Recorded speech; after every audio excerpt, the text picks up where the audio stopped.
Welcome into another episode of the News4JAGs podcast. Jamal St here alongside Justin Barney. Yeah, it's been that kind of season. Yeah. Wow. Hey, back from the bye. Figured things would look okay, maybe, and the final score looked okay. 23-20 loss. It did.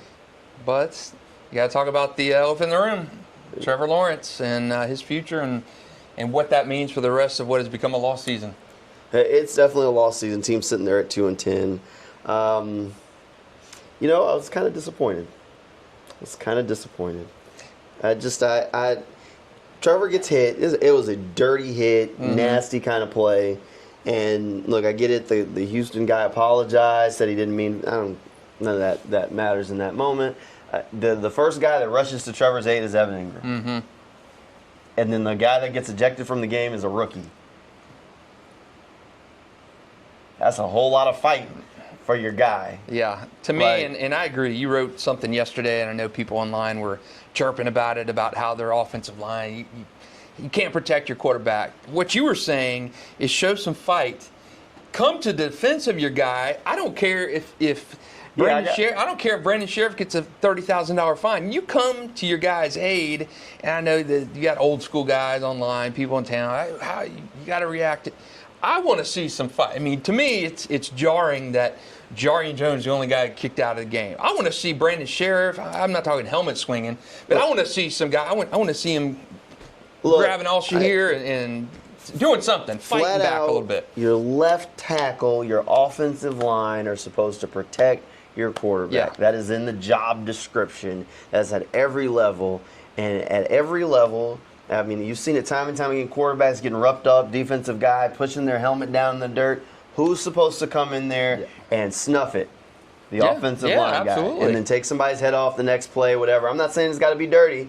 I'm just saying that they're supposed to handle business to defend their guy. Now, in what I wrote, I said Brandon Sheriff in the second fight was the first one there. He ran about 50 yards down the field to get there. So I said, all right, Brandon Sheriff was there. Ezra Cleveland jumped in. Anton Harrison jumped in.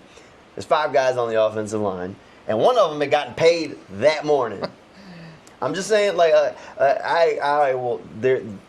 play in itself, the offensive linemen were not supposed to protect Trevor. But after the play, it happened. We've seen it time and time again. There are viral clips of guys like Kyle Turley pitching helmets because his quarterback was dragged by his face mask. We saw Cam Robinson come to Trevor's defense last year. He's in the middle of a crowd of Panthers players by himself to stand up for his guy for a play he thought was dirty. It is in the job description of an offensive lineman, and I think most offensive line coaches will say the same thing, to protect the quarterback. They're guards. Guard. Yeah. What is the definition of a guard? Yeah, I get the politically correct answer, and you're going to get fined and all that stuff. Okay. But I do think it would have been cool to see, Brandon Sheriff in the second fight, the skirmish, as things were getting tilted towards getting Al-Shaair off the field. He was active that way. But I want to see, when Trevor's on the field prone and his arms are frozen, I want to see Cam Robinson would have gone to prison for yesterday. I think Cam would have been in there, and he would have been going crazy. I want to see some nastiness. I want to see some fight. I want to see some and I know coaches now are politically correct, and I want to see some. And I'm not saying you got to go cheap shot C.J. Stroud on it, but I wouldn't mind seeing Josh Hines-Allen go and hitting C.J. late, maybe, but just to kind of show you got your guys back. And just like in baseball, if your guy gets hit by a pitch, your pitcher's going to come up the next inning and throw some chin music to the next batter. So I think something like that. The way they handled the situation, to me, seems like a reflection of who Doug is as a coach and his personality type, which is, somebody was asking, what if that happened to Tom Brady or are these? We can talk about it current info. What if that happened to Jared Goff? Yeah. Dan Campbell would be the first one going the hell off. Yeah, and Patrick Mahomes I don't know about Andy Reid going after somebody would have come off the cheap sideline and been for crazy. Sure. They would have players that would have defended their guy. But I said the Lions because Dan Campbell would have lost it. You imagine the Steelers coach, or the Steelers quarterback gets hit like that. Mike Tomlin's going the hell off. I've seen a clip of the Joe Flacco hit when Kiko Alonso decapitated Joe Flacco, and Harbaugh running off the sideline during that interaction and was just ready to choke out Kiko Alonso. So it's something like that, I think. And that was close to the Jaguar sideline. It was right in front of him. Something. It was right in front of him. The reaction to me should have been a little bit more, not as measured, I think. I think in that situation, calm heads prevail, all that stuff. But I think when your quarterback gets decapitated on a move you haven't seen in a long time, since probably that Flacco hit, which has been years ago when he was with the Ravens, I want to see some juice. I want to see some Peterson getting riled up. I want to see offensive linemen going after the Texans guy and swinging, throwing a fist or something. Who cares? You're going to get fined. Of course, not my money, but it's their money.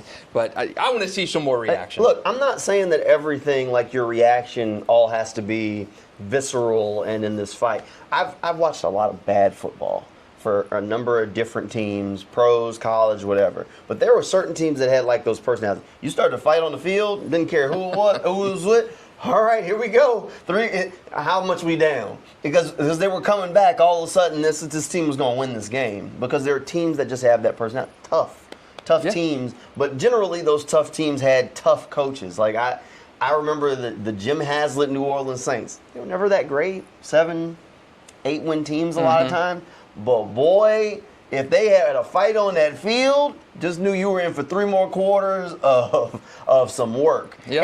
And it's not like, again, not fights, but they were going to go, the running backs were going to go and finish plays. They were going to call plays like, okay, they mad now. I mean, after the Trevor hit, I said, okay, we're going to see what this team's about. They handed the ball to Tank, he got nothing, and then they went right back to whatever they were doing. I'm like, this is your chance. You want to say you want to get some revenge for your guy. What's more physical than running downhill, right? All right, let's go hit somebody in the mouth. And it wasn't even, the play to Tank wasn't even downhill. It was like an outside run. And I'm like, okay, this is your chance to go hit somebody in the mouth, like within the rules, right? And they pass on it and go for this like finesse thing. And I feel like that's the personality that they kind of want this team to have, is this more finesse than necessarily like gritty. I mean, to me, I look at that play yesterday. Yeah. Had that happened when Tony Baselli was playing, he would have gone crazy on protecting Mark Brunell, his quarterback. Sure. You need that nastiness on the line, and especially when your leader gets chopped down like Trevor did yesterday on a play that was absolutely despicable, dirty play.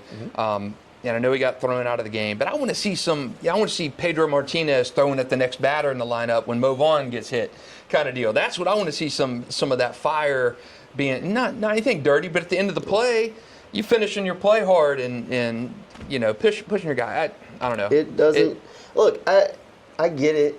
I'm just saying. To me, I understand. I think there's ways that they could have finished this, and I was let down to see the fight that the team showed for their guy the rest of the way. Now, they did battle back and make it a closer game late, but when something like that happens, you have two choices, especially when it's a dirty play.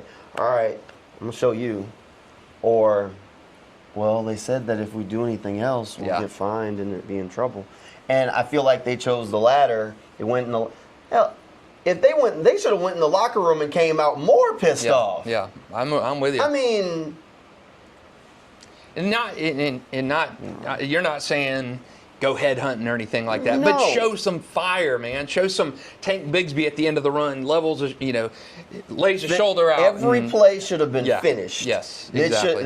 They should have been finishing every run with a pop. Yep. Every hit you should have felt it.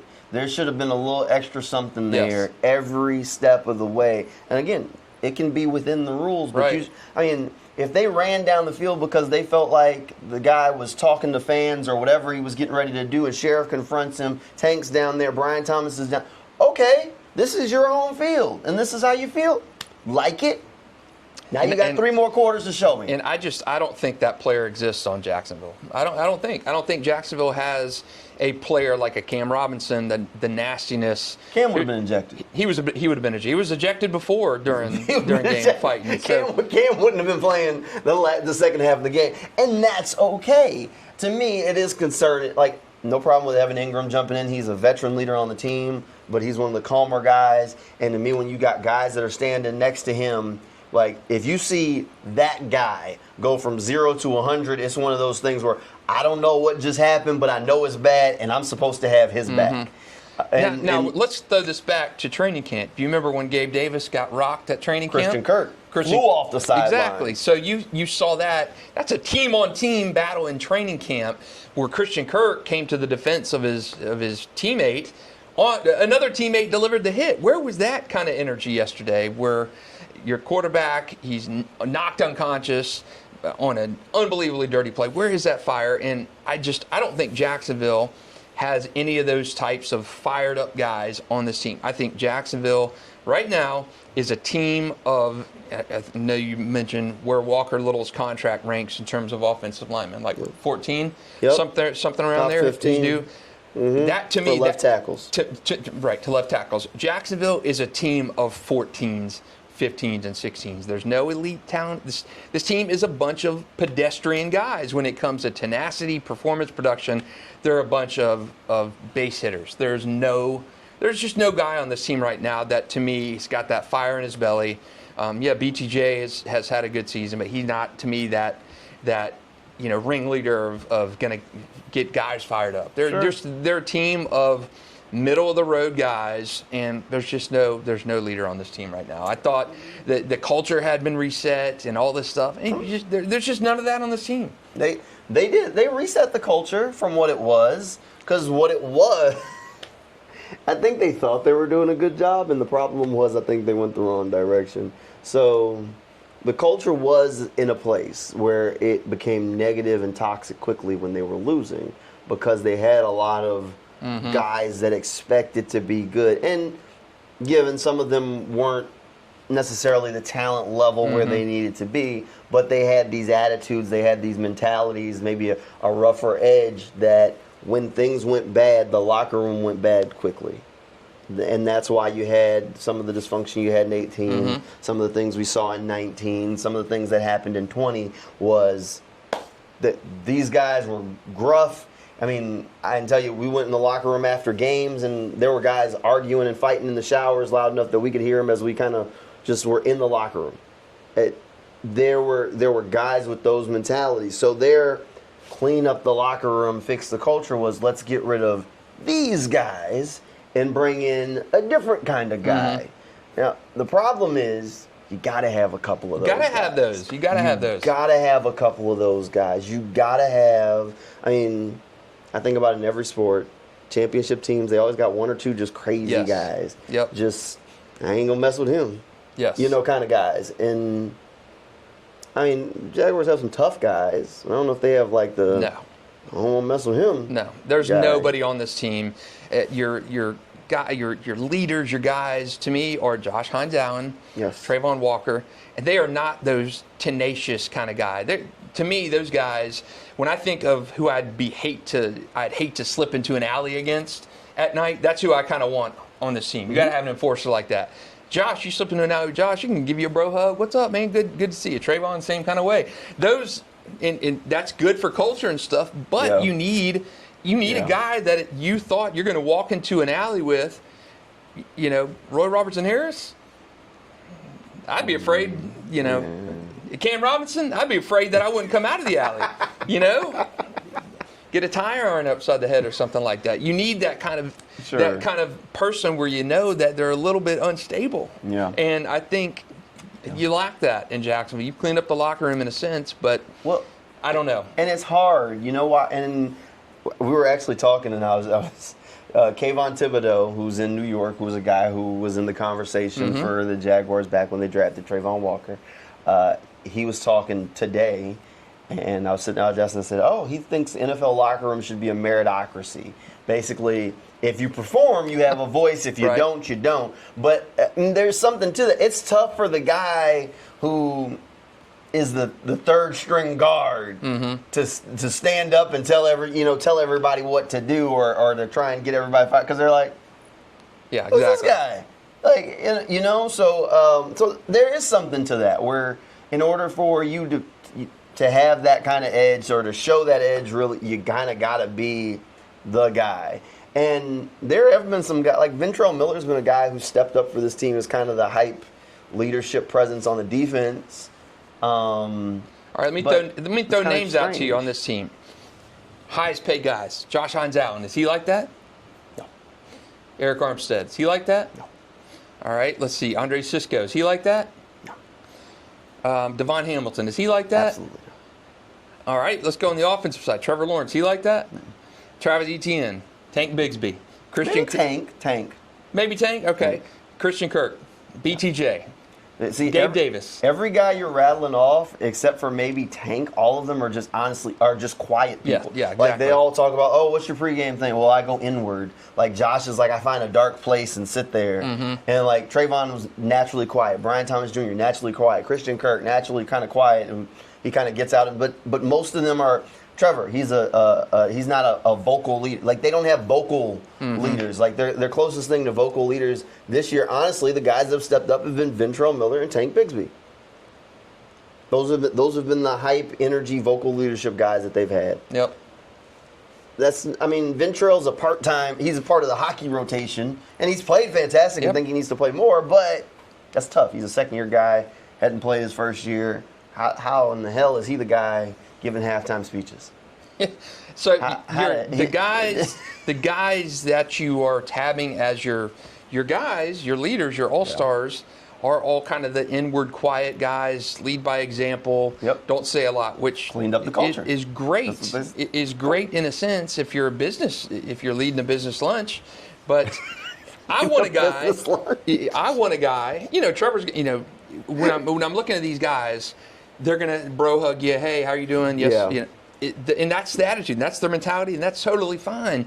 But you do need a guy that is I look back at like Major League, the old baseball movie. Yes. You know, we have, you know, the Corbin Burnson, who's, you know, kind of the Roger Dorn character, who's kind of, you know, the preppy kind of guy. But you got the other guy on the other end of the spectrum, the Pedro Serrano guy, who's crazy as hell, and he worships a little, you know, the Joe Boo character. I mean, you need a guy who's one end of the spectrum, Roger Dorn, and you need the other guy, Pedro Serrano, who you don't know what you're going to get. You're sacrificing chickens in the locker room before games kind of deal. So you need, for every Trevor, Roger Dorn kind of character, you need that one guy at the opposite end of the spectrum who's just crazy as hell, and you don't know what he's going to do, and you need a little bit of that fight in the locker room. So you got almost culture cleaned up, but you lost kind of the edge where you've had that before, and in the craziness of the Cam Robinson kind of guy, the Jalen Ramsey, even though he was a cancer in the locker room in a sense, he was great. He would say something. He had that nasty kind of edge to him. So I do think clean up the locker room. You've lost a little bit of that personality that maybe made some speeches when times were not as good. Yeah, like I said, I think some of it's a reflection of the coach. I think at this point, Doug's the country club coach. He's the country club coach. Yeah. I mean, they're 2-10, and they didn't have a full day of work on Monday after the game. So kind of, come in, get your rehab, get a lift in, and go home. I get it. You know, Victory Mondays are off. Ain't been many of them this year.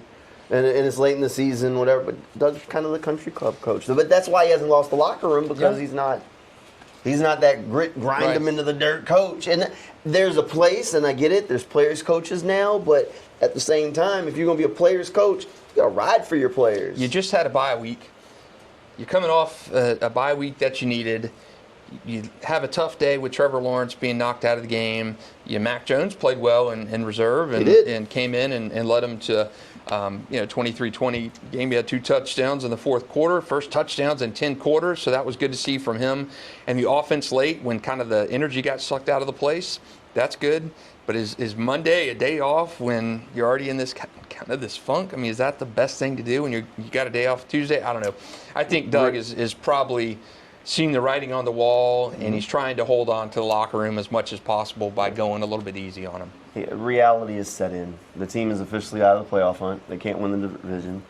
They're 2-10. Now the question is, is Shad going to clean house completely, or is it just going to be Doug? Because to me, like I think I was included in what I kind of wrote yesterday, summing everything up. Like, Trent's known for not doing deals Right. during the season. He talked about it with Josh Hines-Allen. And I try not to do deals during the season. It pisses guys off. You run the risk of rubbing people the wrong way in the middle of the year. It's either like training camp was the cutoff point. That's why getting Tyson Campbell's deal done before camp was so important. Getting Trevor Lawrence's deal done before camp was so important because those were hard cutoffs. All of a sudden, that rule don't matter to you for this season. You're on the hot seat. Fans are calling for your head. Media's questioning if you're going to be back. There's reports from NFL.com and all over the place about possible turnover and turmoil in the building. Poof, Walker Little extension.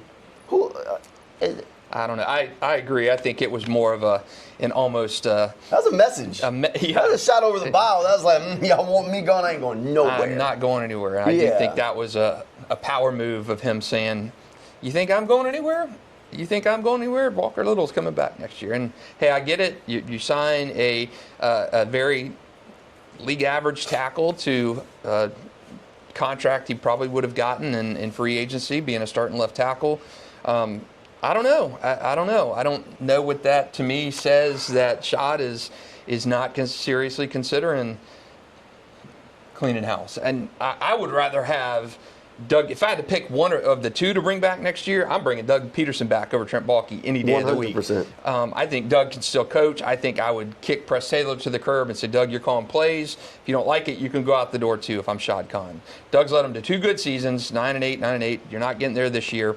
But I would want to have a new general manager because some of these decisions have been piss poor, to say the least. And to me, it speaks volumes that we've not heard anything from Shad Khan. We've not heard anything from Shad Khan. We've talked this long, and we skipped past the most Jaguar thing of it all. and like I think that might be the writing on the wall that Doug's people know Doug's done. I mean, in the middle of the game against the Texans, Kennesaw State University officially announces that Jerry Mack is their new head coach. Only problem is Jerry Mack's the Jaguars running back coach. He's in the middle of the game. In the middle of the game. What is his agent texted him at halftime? Hey, here's the offer from KSU. He's on the sideline in the third quarter, watching how it goes down. Texting back, do it. Like, what are we doing? I cannot think of another situation. And there's guys that jump from college to the NFL and NFL to college. And Jerry Mack left Tennessee to join the Jaguars staff, and now he's going to get a head coaching job. Like, no shot at him. Like, that's a great opportunity to go and take over a program and be a head coach. But the timing is hell. Like, well, I'm just trying to figure out what's the contract negotiating going on here. Is agents like popping them back and forth? Like, oh, this is what they offer. Well, he's like, I asked for a little bit more. Like, this is between. Hey, timeout. Hold on. Actually, Tank, going in there. I want give me $1 million more. I think it's hey Siri, tell Kennesaw State to accept my offer. His Apple Watch on the side, like, can it drop in like the end of the third quarter, start of the fourth quarter? Third quarter. I mean, he must have accepted it at halftime. Like, this. Look, Siri's talking to you now. It's like, what are we doing? I've never seen something like that. The middle of a game, official announcement. Like, it almost seems like a parody account kind of thing. That's when I saw that. I'm like, I'm like, this has got to be a parody account. This cannot be Kennesaw State. Middle of a game. I don't know if they thought that it was going to leak at some point. They wanted to get ahead of it, but in the middle of an NFL game? Even if it leaks, just leave it. Just leave it and ignore it. I mean, I'm still at the job. I mean, he is literally still in the middle of the job. Like, oh my gosh! Only the Jaguars could that happen to. I mean, it is absolutely insane. But it's just one of those things where when coaches see the writing on the wall, it's the same thing happened to Urban staff. Yep. They saw the writing on the wall. They said, "I'm getting the hell out of here." Yeah, to me, that was Jerry Mack knows that. Yeah, good opportunity to head coach the college program. Yes, that's fine. But in the middle of a game, Jerry knows, and I think everybody on that coaching staff knows. Ryan Nielsen knows, and I think it's the same thing when Urban got fired. Yes. Darrell Bevel knew that he was going to be out of a job at the end of the year. Everybody knew that you take the job. I mean, the ship is sinking right now, and the best way to do is get off. Jerry Mack saw that opportunity. Good for him, and I know Doug tried to kind of readdress it again during his press conference today, but there's not a good look. Look, head coaching job is great. It coming out in the middle of a game, not so much. I'm just saying. Like, yeah, not a good. Only the Jags. That's the only Jaguar thing to happen. That is the most Jaguar thing that happened on the day. I was like, what do you mean? This is third quarter. I'm trying to look on the sideline. Like, is he down? He's down there. I'm trying, like, maybe we missed it and he didn't show up to work. No, he's down. Now, would you? Now, the question now is, if you're the Jaguars, you shut Trevor Lawrence down. He's done. 100. I'm for this year, yeah, no question. I mean, that the severity of that, they haven't gotten into detail about the severity of the concussion. What we can gather from it is that it was at least a relatively severe concussion that should probably keep him sidelined for 2 to 3 weeks. At that point, plus the shoulder, I would tell him, go ahead and just get the surgery whenever. Meet with the doctors, get the shoulder surgery, just get it done. Get ready for the off season. Let's move the hell on. I would do the same thing. I wrote today that I think that's if Doug and Trent won't make that call, I think Shad Khan needs to make that call and say, hey, look, guys, it's a $275 million investment. Yeah, he's been banged up. That's 2 concussions that we know of in the last year. Yes. And you don't want to chance anything else to happen. The last thing that Jacksonville needs to do is sit Trevor Lawrence 2 weeks, bring him back with 3 games left to go in a season where you're maybe three wins at that point, and have him injure something else where it's an ACL or something like that. The season is lost. You got him getting a 3rd win? Where's this 3rd win coming from? You're playing the Raiders. You got the Titans twice, the Jets. I mean, you could. The worst thing for Jacksonville right now is to finish the season on any kind of momentum. I think you see momentum coming. Well, I think for a Mac Jones perspective, I mean, he's got an audition. They're not exactly. He had an audition a couple weeks before. It didn't go that well. That's true. That's true. But he played well against the Texans. He did. He was slinging it against the Texans. And I do think it's in tanking and all that stuff. It's great for the media and fans to do that. You're not going to do that. These are professionals. No, they're going to try and win a game. And the problem is the Titans have been competent, and the Raiders stink. They do.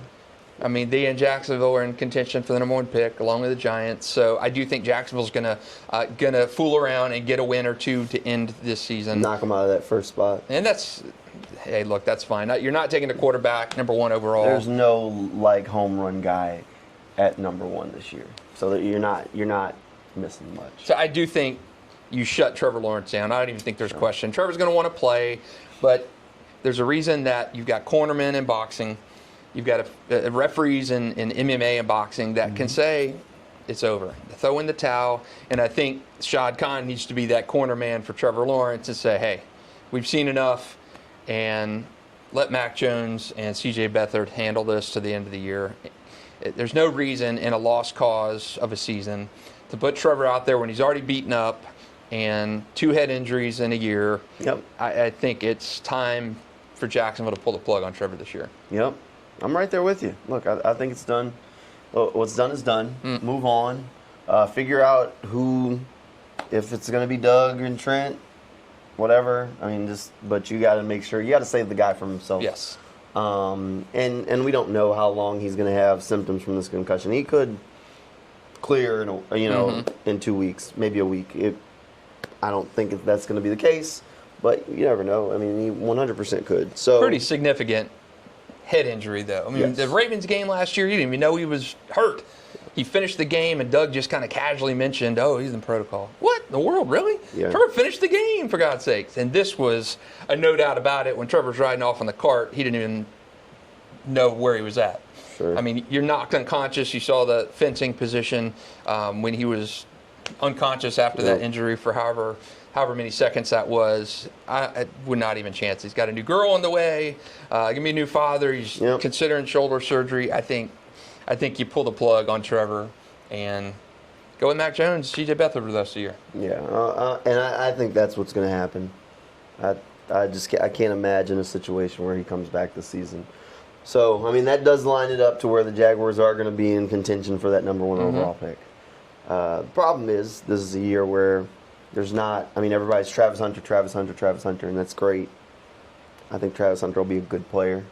I think he does have some star power to him because he can give you both sides of the ball, but is that a guy that you want to take at #1? I don't know. I don't think I'd feel real comfortable there. I don't know. But now that you got Walker and Anton under contract, you're not drafting a tackle. Maybe not. I mean, Walker could still be that swing guy if there's a... Not at that price tag, you can't. No?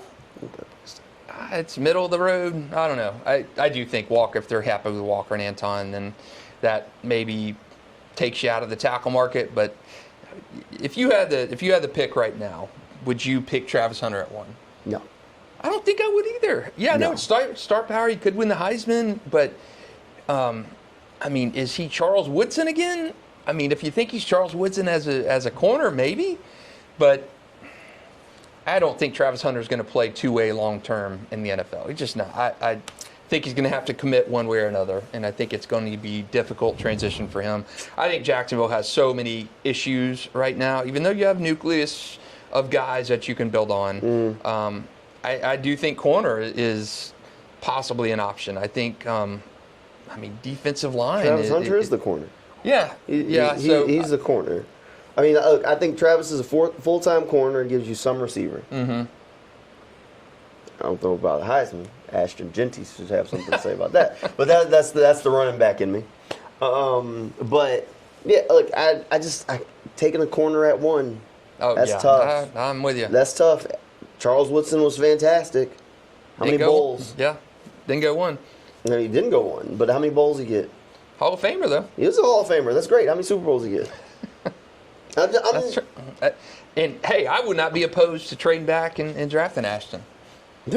I would not be opposed. You got ETN on his 5th-year option. You got Tank as still kind of that big bruising back. I mean, hey, I would not be anti that, but I do think I think they need help on the defensive line. They need help big time in the secondary because Tyson Campbell can't stay on the field. Your other corner spot is Ronald Darby and Jarian Jones. I don't know. I don't know which way to go. There's so many questions. It's still early. There's a lot of factors that'll play into this. We'll see if they even end up at 1. But I don't know. I think this team, you win the game in the trenches. I wish there was a home run pick at offensive line or defensive line. I mean, it'd be hard pressed to convince me to say, oh, they'll draft a guard at 1. I mean, they're the Will Campbell from LSU, solid tackle. Yeah. Okay, yeah, maybe he can give you some guard, but you also don't want to move Walker Little to guard because that's not his position. All right, Kelvin Banks from Texas. Okay, man, he could probably give you some guard. But he's a tackle. If you're drafting a tackle, when are you going to play him there? Right. I'm not drafting a swing guard at number 1. No. I mean, so like you'd have to either move Walker, render that deal useless, or trade Anton. Yeah, not happening. Do you trade Trayvon? Do you move on from Trayvon? Well, they don't have a replacement there. Because you got to pay him too. His contract's coming up. Yeah, maybe you draft, and I've seen. Well, I'm saying there's no defensive lineman. The kid from Penn State, but I mean he's not. You're not comfortable taking him. No, probably not. Abdul Carter, Michael Williams, whatever. Another Georgia guy. That's a Trent Baalke pick right there. That's Trent Baalke's wet dream. Yep. But Mason Graham also be in that conversation from Michigan. But I mean, there's just no. It's a bad year. It's the Trayvon Walker, Aiden Hutchinson year. All over again. It's the Luke Jokel. Eric Fisher year back in 12. I mean, there's really not that. Nope. Unless there's a quarterback that explodes, unless it's Shador that has a crazy offseason and he rides up there and somebody's going to give you 3 number 1s. I mean, maybe the Browns say, hey, we're going to give you, move on from Deshaun. And I don't know. But unless something like that happens, there's no clear-cut They're stuck. Trevor Lawrence kind of player at 1 this year. Nothing. And the draft is still a long way off, so we'll talk a lot about this in the lead up. But I mean, this is a bad year to have 1. Right. It's a bad year, just a bad year. So we'll see how that all shakes out. I mean, they could be at 3 and still get Travis Hunter because there's so many quarterback needy teams. But since the quarterbacks aren't great, who's really going to be willing to trade the farm to go get one? I don't know. We'll see. Man. There's still a lot of time before April.